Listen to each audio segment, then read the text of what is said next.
चलिए भाई, ठीक है। तो secondary structure, helical structure, pleated sheet and random structures, एक एक करके सभी स्ट्रक्चर्स की बात करते हैं, प्राइमरी, सेकेंडरी, टर्शियरी और क्वाटरनरी। चलिए,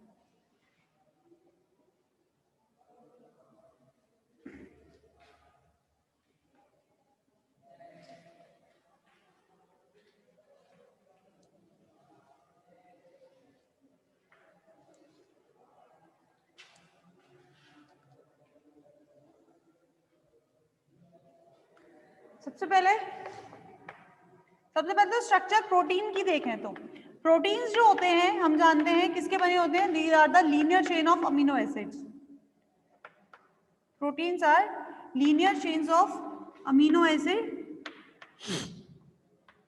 which are attached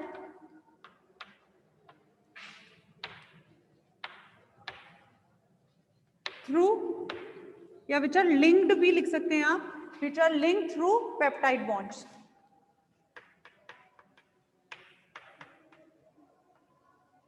linked through peptide bonds। जो अमीनो एसिड्स हैं, जो इसके जो अमीनो एसिड जुड़े हुए हैं, वो अमीनो एसिड्स हम ये कह सकते हैं कि कितने भी हो सकते हैं, ठीक है, 1 to many अमीनो एसिड इसमें जुड़ सकते हैं। Variable number, the number of linked amino acid, number of linked amino acids varies in different proteins। अलग अलग प्रोटीन्स में ये क्या कर जाता है, वेरी करता है। Number of linked amino acid varies in different proteins. कौन कौन से, जैसे फॉर एग्जांपल मैं बात करूं आपसे इंसुलिन, तो इंसुलिन के अंदर बहुत कम होते हैं इन कंपैरिजन टू हीमोग्लोबिन, ठीक है। इन कंपैरिजन टू हीमोग्लोबिन अगर मैं बात करूं तो इंसुलिन में लगभग 15 से 20 प्रोटीन, 15 प्रोटीन्स होते हैं, वैसे लगभग हम इसमें बात नहीं करते, तो 15 प्रोटीन्स होते हैं। वही haemoglobin has 574 proteins and it is a quaternary structure, ठीक है ना, बहुत कॉम्प्लेक्स स्ट्रक्चर होता है इसका। तो इसके अंदर 574 प्रोटीन्स होते हैं। तो कहने का मतलब यहाँ पर ये है कि number of the linked amino acid जो प्रोटीन्स में होते हैं, सॉरी 15 अमीनो एसिड्स है यार, not proteins, 15 amino acids,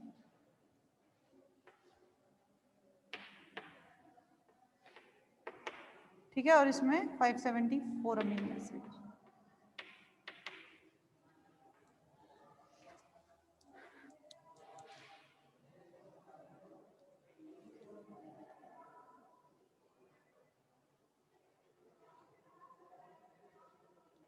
clear बच्चों? चलिए आगे बात करते हैं इसके अब 3D स्ट्रक्चर की, ठीक, आगे बात करते हैं इसके स्ट्रक्चर्स की, इनके स्ट्रक्चर्स की। तो सबसे पहले हम बात करते हैं किसकी, प्राइमरी स्ट्रक्चर की।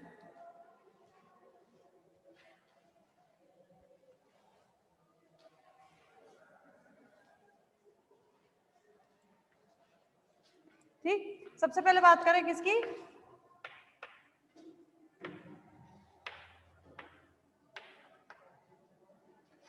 प्राइमरी स्ट्रक्चर, ठीक, एक एक करके।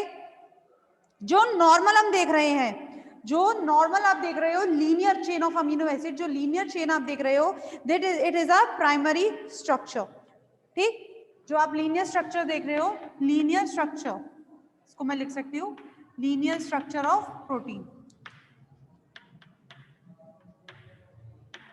ठीक है। कैसे बनता है primary structure, formed by the formation of peptide bond between किस किस के बीच में, पेप्टाइड बॉन्ड किस किस के बीच में बन रहा है, between the amino group NH2 group and carboxylic group,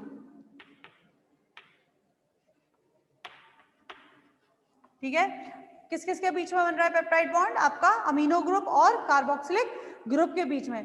जब अमीनो एसिड प्रोटीन जब बनेगी, मतलब मान लो ये अमीनो एसिड जुड़े हुए हैं, ये एक अमीनो एसिड, ये दूसरा, ये तीसरा, ये चौथा, ये पांचवा, ये 6 7 8 9 10 11 इस तरह से जुड़े हुए हैं, ठीक।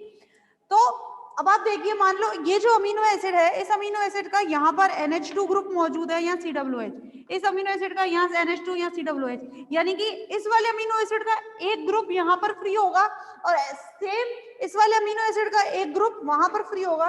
अगर इसका NH2 ग्रुप यहाँ पर फ्री है तो इसका COOH ग्रुप यहाँ पर फ्री होगा कि नहीं होगा? तो ये जो साइट है, ये वाला जो हिस्सा है, ये वाला जो साइट है, इसको बोलते हैं हम एन टर्मिनस। इसको क्या बोलते हैं बच्चों?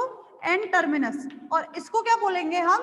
सी टर्मिनस। ठीक है, जहां पर carboxylic group amino acid protein की, इसको मैं बोलूं कि protein chain, in the protein chain where the amino group is present called the N terminus and the site where carboxylic group is present called the C terminus. ठीक है, उसको N terminus और C terminus कहते हैं।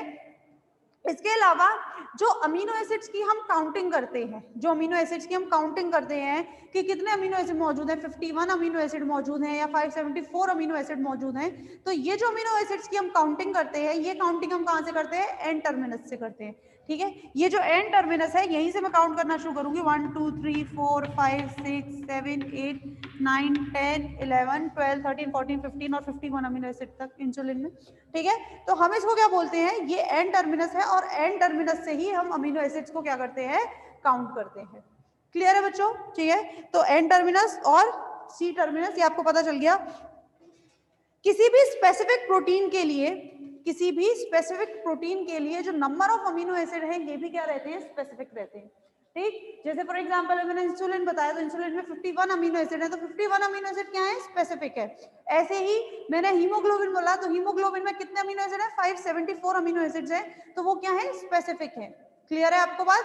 ठीक है, तो जिस प्रोटीन में जितने अमीनो एसिड्स होंगे उतने क्या रहेंगे? उसमें स्पेसिफिक रहते हैं। ठीक है, पर्टिकुलर अमीनो एसिड के, पर्टिकुलर प्रोटीन के अमीनो एसिड क्या है? स्पेसिफिक होते हैं। तो ये होता है आपका क्या? Primary structure. कोई डाउट? चल,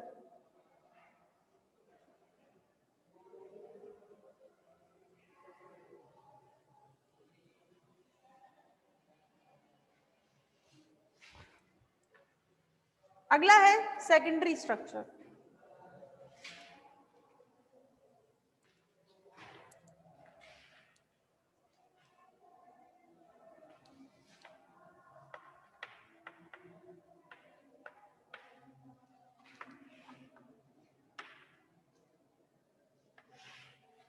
अगला क्या है आपका? Secondary structure.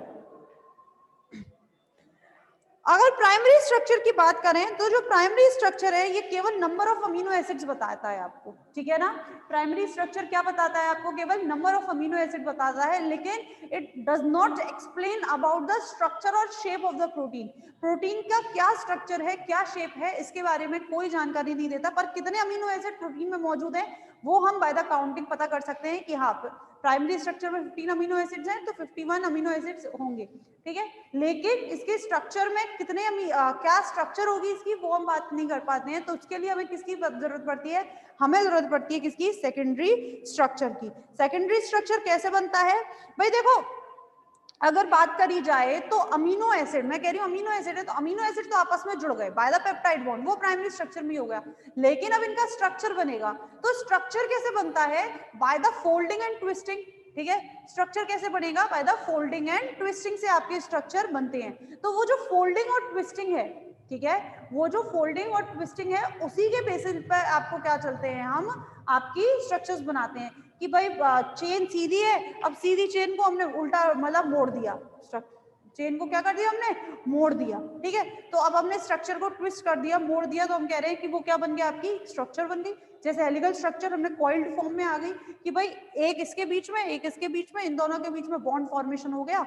ये पेप्टाइड बॉन्ड तो था ही, मैं बार बार एक चीज क्या बोल रही हूँ? Peptide bond. जैसे फॉर एग्जांपल हमने डाइसल्फाइड लिंकेज पढ़ा, डाइसल्फाइड लिंकेज क्या था कि नॉर्मल पेप्टाइड बॉन्ड तो है ही है, लेकिन जैसे ही दो अमीनो एसिड एक दूसरे के क्लोज आए जिनमें सल्फर ग्रुप्स प्रेजेंट था, दोनों ने क्या कर लिया? बॉन्ड फॉर्मेशन कर लिया। तो वही सेम चीज मैं यहाँ पर कर रही हूँ। ठीक है ना, पेप्टाइड बॉन्ड तो होगा ही होगा, क्योंकि अमीनो एसिड सिर्फ पेप्टाइड बॉन्ड से जुड़े होते हैं। लेकिन इसके अलावा अगर इनके बीच में, इनके लेटरल ग्रुप्स के बीच में या किसी और चीज के बीच में इनमें बॉन्ड्स बन जाते हैं जिसकी वजह से इनकी स्ट्रक्चर बदल जाए, दैट इज द, वो क्या हो जाती है? उनकी सेकेंडरी स्ट्रक्चर। क्लियर है? चलो, तो सबसे पहले मैं बात करती हूँ आपकी, जो हमने सेकेंडरी स्ट्रक्चर में सबसे पहली स्ट्रक्चर कौन सी पढ़ी थी? Helical structure.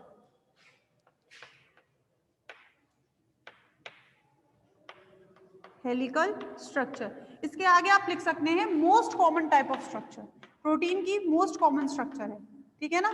तो most common type of structure.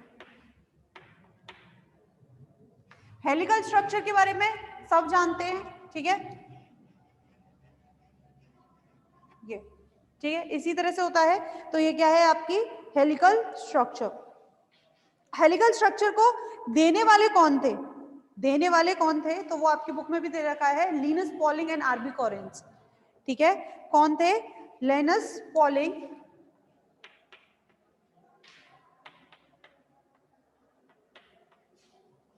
And RB Corey, या कॉरेंस भी आप इसको लिख सकते हैं, ठीक है? Linus Pauling and RB Corey, सबसे पहले सेकेंडरी स्ट्रक्चर को इन्होंने पढ़ा था, और इसी के लिए they are awarded for Nobel prize, इसी के लिए।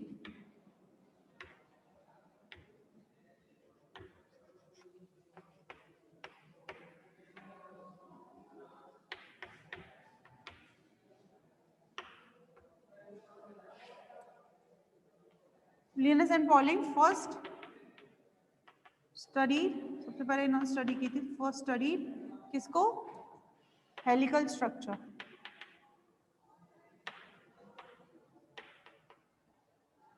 ठीक है? इन्होंने सबसे पहले पढ़ा था हेलिकल स्ट्रक्चर को। अच्छा, इन्होंने पढ़ा तो था, लेकिन कैसे पढ़ा था? कैसे पढ़ा था? तो first study in helical structure through किसके थ्रू? Through X-ray diffraction,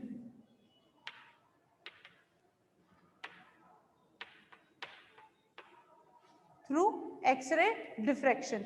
X-ray diffraction I am sure आपको पता होगा, helical structure of the DNA, जो वॉटसन और क्रिक ने पढ़ा था, वॉटसन क्रिक मॉडल, तो उसमें भी उन्होंने इसी तरह से पढ़ा था भाई, थ्रू द एक्सरे डिफ्रेक्शन। तो वही एक्सरे डिफ्रेक्शन से इन्होंने पढ़ा है।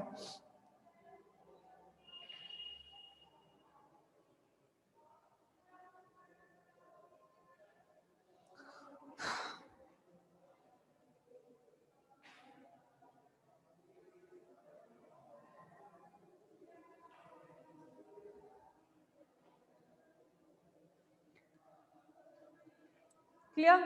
चलिए नेक्स्ट देखते हैं, मतलब इसी में ही नेक्स्ट का मतलब नेक्स्ट पॉइंट हम इसका क्या कहेंगे? हेलिकल जो स्ट्रक्चर है, इसको समझने के लिए पहली चीज ये है कि हेलिकल स्ट्रक्चर में जो बॉन्ड बनता है, हमने कहा हेलिकल स्ट्रक्चर बनेगा, मैंने बोल दिया पेप्टाइड बॉन्ड तो बनता ही बनता है, पेप्टाइड बॉन्ड के अलावा कोई और बॉन्ड बनता है, उसकी वजह से हेलिकल स्ट्रक्चर बनता है। तो ये जो हेलिकल स्ट्रक्चर में जो बॉन्ड बनता है, वो मैक्सिमम बॉन्ड कौन सा बनता है? Hydrogen bond. तो आप इसको ऐसे लिखिए, मेनली हाइड्रोजन बॉन्ड या bonds are responsible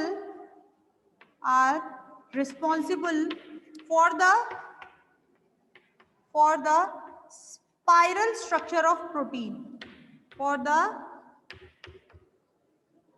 spiral structure of proteins के स्पाइरल स्ट्रक्चर के लिए, ठीक है? Mainly hydrogen bonds are responsible for the spiral structure of proteins के स्पाइरल स्ट्रक्चर के लिए।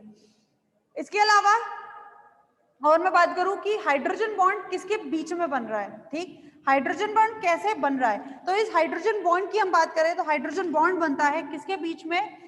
Between the amino group of, या ये लिखो इसको, अमीनो ग्रुप नहीं, hydrogen atom of amino group of one amino acid,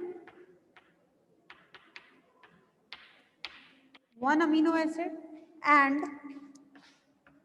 oxygen atom of carbonyl group of another amino acid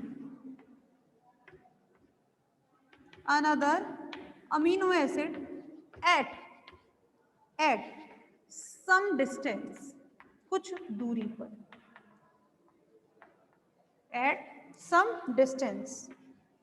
कैसे, इधर देखिएगा, फॉर एग्जाम्पल ये आपका क्या है, लीनियर ग्रुप है। यहाँ पर इस, मान लो ये जो अमीनो एसिड है, इस अमीनो एसिड का NH2 ग्रुप उसके बीच में, किसके बीच में बन गया, तो इसका CO बॉन्ड होगा, इसका CO है या नहीं है। अगर इनके बीच में पेप्टाइड बॉन्ड बना हुआ है, देखिएगा यहाँ कोई अमीनो एसिड है, इसका C डबल बॉन्ड O, इनके बीच में CO और NH, ऐसे ही तो बॉन्ड बना हुआ है, this is the peptide bond. ठीक, अब मान लो कि इसका ऑक्सीजन, इसका जो ऑक्सीजन है जो बॉन्ड बना रहा है, ये किसी दूसरे अमीनो एसिड के, इसके नहीं, not the adjacent amino acid, मैंने इसीलिए आपको क्या लिखा है, एट सम डिस्टेंस, कुछ दूरी पर, एट सम डिस्टेंस, ये किसी और अमीनो एसिड, यहाँ पर कोई और अमीनो एसिड मौजूद है और ये उसका NH ग्रुप है, इसके हाइड्रोजन के साथ अगर ये बॉन्ड बना लेता है, then it become like this structure, ये इस तरह का स्ट्रक्चर बन जाता है, स्पाइरल स्ट्रक्चर। आ रही है बात समझ में बच्चों? ठीक है, तो हेलिकल स्ट्रक्चर या स्पाइरल जो स्ट्रक्चर है, ये किसके बीच में बनता है, spiral structure mainly form due to the hydrogen bond, and this hydrogen bond form between the hydrogen atom of one amino group of one amino acid, किसी एक अमीनो एसिड का और किसी दूसरे अमीनो एसिड का क्या है, कार्बोनिल ग्रुप का ऑक्सीजन ग्रुप हो, और इन दोनों के बीच में बॉन्ड फॉर्मेशन हो जाए, और बॉन्ड फॉर्मेशन कैसे हो, एट सम डिस्टेंस, कुछ दूरी पर, not the adjacent amino acid कि पास के अमीनो एसिड्स के बीच में बन रहा है, थोड़ी थोड़ी दूर पर, एट सम डिस्टेंस अगर बॉन्ड फॉर्मेशन हो रहा है, then this bond formation is the hydrogen bond, and due to this bond formation the structure of the protein becomes the spiral.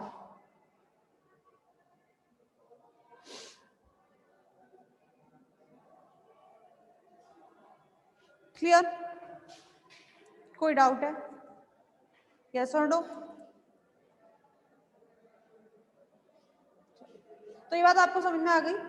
अब जो अगली बात हम इसमें बात करेंगे हेलिकल स्ट्रक्चर में, अगली जो चीज है वो क्या है कि एक तो इस तरह से बनते हैं, दूसरा इसका पॉइंट क्या रहता है इंपॉर्टेंट, एक पॉइंट इसका ये रहता है कि जो हेलिकल स्ट्रक्चर है बच्चों, सॉरी हाइड्रोजन बॉन्ड है, ये हाइड्रोजन बॉन्ड जैसे ये हेलिकल स्ट्रक्चर है, ठीक है, अगर मैं इसकी एक्सिस की बात करूं, हेलिकल स्ट्रक्चर की जो एक्सिस है वो ये है, लॉन्ग एक्सिस है या नहीं है, ये इसकी एक्सिस है, तो जो हाइड्रोजन बॉन्ड बनते हैं वो इसके ऐसे बनेंगे, मान लो ऊपर वाला अमीनो एसिड, ये नीचे वाला अमीनो एसिड, इन दोनों के बीच में बॉन्ड फॉर्मेशन, इनके बीच में ऐसे, ये इस तरह से, यानी कि आप अलग यही लिख लीजिए, hydrogen bond form, hydrogen bond form parallelly to the axis, hydrogen bond form parallelly बनते हैं to the axis of helical structure. Helical structure के कैसे बनते हैं, ये पैरेलली बनते हैं, ये राइट एंगल में नहीं बनेंगे कि ये इस तरह से है तो बॉन्ड फॉर्मेशन इस तरह से हो जाए, राइट एंगल में नहीं बनते, कैसे बनते हैं, ये पैरेलली बनते हैं, यानी कि हाइड्रोजन बॉन्ड और हेलिकल स्ट्रक्चर दोनों एक दूसरे के कैसे होते हैं, पैरेलल होते हैं, उनकी एक्सिस जो होती है पैरेलल होती है, ठीक है।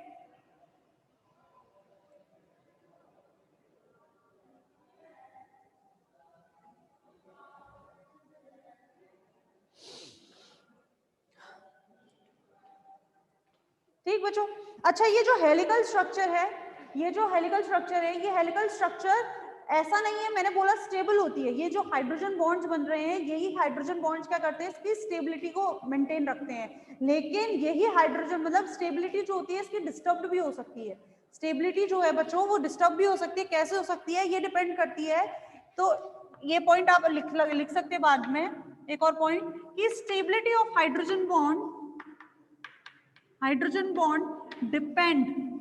डिपेंड करती है किस पर, जो आर ग्रुप आप कहते हैं, जो आर ग्रुप होता है उस पर, तो डिपेंड ऑन आर ग्रुप, यानी कि लेटरल ग्रुप एंड सॉल्वेंट की प्रोटीन कौन से सॉल्वेंट में मौजूद है, ठीक है, ज्यादा एसिडिक तो नहीं है मीडियम, ज्यादा बेसिक तो नहीं है मीडियम, ठीक है, तो अकॉर्डिंग टू द सॉल्वेंट इस हाइड्रोजन बॉन्ड की स्टेबिलिटी डिफर कर जाती है, और इसी वजह से कि मान लो लेटरल ग्रुप्स अलग हैं, लेटरल ग्रुप्स बहुत हैवी हैं, या फिर जो सॉल्वेंट है वो मीडियम जो है बहुत अलग है, तो इसी वजह से जो हेलिकल स्ट्रक्चर है ये कहीं कहीं से टूट भी जाती है, मान लो मीडियम ऐसा है तो मान लो ये यहाँ से टूट गई, ठीक है। तो ये जो प्रोटीन है ये क्या हो जाते हैं, टूट भी जाते हैं। तो इसीलिए तो हम कहते हैं कि ज्यादा एसिडिक मीडियम में प्रोटीन की स्ट्रक्चर बिगड़ गई, डिस्टर्ब हो गई, प्रोटीन टूट गए, तो वो इसी वजह से होता है।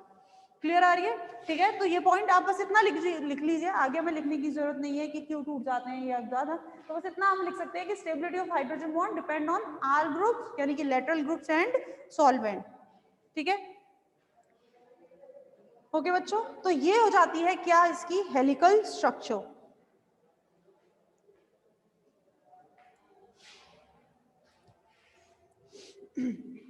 क्लियर? तो आगे का बात आपसे कल करेंगे।